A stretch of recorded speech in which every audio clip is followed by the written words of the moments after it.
This is a hot hatch war. To my right, Ford's Fiesta ST. To my left, Peugeot's 208 GTI. Both are excellent cars. I've driven them both and like them both very much. The question is, which of these two should you choose? The Peugeot 208 is a descendant of the rambunctious 205 GTI. Quiet, refined, but very quick, the 208 has a quirky but nicer interior than the Ford. For the higher price tag, you get a proper screen, excellent seats, better overall finish both inside and out, and the feeling that you're in a premium product. The 1.6 litre Turbo 4 puts out 147 kilowatts and a pretty decent 275 Newton meters of torque, and it hauls just 1,133 kilos. Out on the road, the 208's great fun. Once you get used to the wacky driving position afforded by this weird, tiny, small steering wheel, it's a really fun little car. It's a lot more understeery than the Fiesta, but you know it's coming and you can account for it, and of course the electronics will bring everything back together again. The steering's also a lot lighter and there's a bit less feel in it, but you know, it's a really good little car. It's not as well planted in the wet as the Fiesta, but in the dry the gap is much narrower than it is out in the wet. Really very chuckable and a lot of fun, and the engine is really good. It's one of the highlights of this car, actually. It's actually the highlight of the car. This car's pretty effortless, you know. It doesn't demand too much of you, but it's got the same excellent mid-range punch of the Fiesta's engine. I mean, the Fiesta's, both of these engines are just sensational.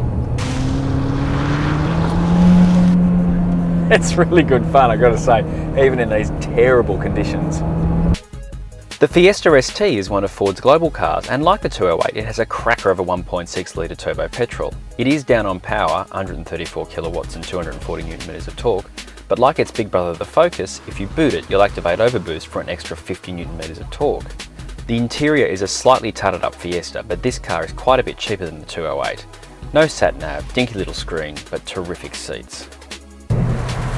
The Fiesta really is the finest front drive chassis on the road today. It's just shades the Mini John Cooper Works, which itself is a sensational car. I don't want to talk that down. I don't want to talk any of the cars I'm talking about down, but the tyres the Mini comes with in the wet, well, they're semi-slick, so you're sliding all over the place. But this car is just so sharp, but without being hard, and that's the key. The Peugeot is a lot of fun. It's just, the Peugeot is the softer car, and when you back off in the Peugeot, it's lighter, it's more like a normal car, whereas this is always a sports car. It's always on. This is the digital equivalent. It's either on or it's off, whereas the Peugeot, it's analog. I mean, this thing, wet or dry, it's got so much grip, and it's very difficult to provoke it into doing anything that you don't want it to do. It won't understeer. It will oversteer, but very mildly. It's just it's a crackling, ecstatic car, and I don't mean that by the oral sensation. It's urging you on. Go, go, go, go, go. It's really terrific. This is the cheaper car, and there's a reason for the difference. The inside of the Peugeot is much nicer and it's better equipped. It's got sat-nav, it's got 2 USB ports, it's got nicer fabric and leather, it's got all the things that this car doesn't have, but this car is much more focused on the driving, and in that sense it is it's a purist hot hatch. It encourages you to drive. It's a tremendous car, it really is. And the sun's out. Look, you don't get any scary, nasty surprises from this car. I should make special mention of the gearbox, actually. It's a wonderfully slick, precise shift. It's almost like it's got magnets guiding it home. It's so easy to shift between the gears.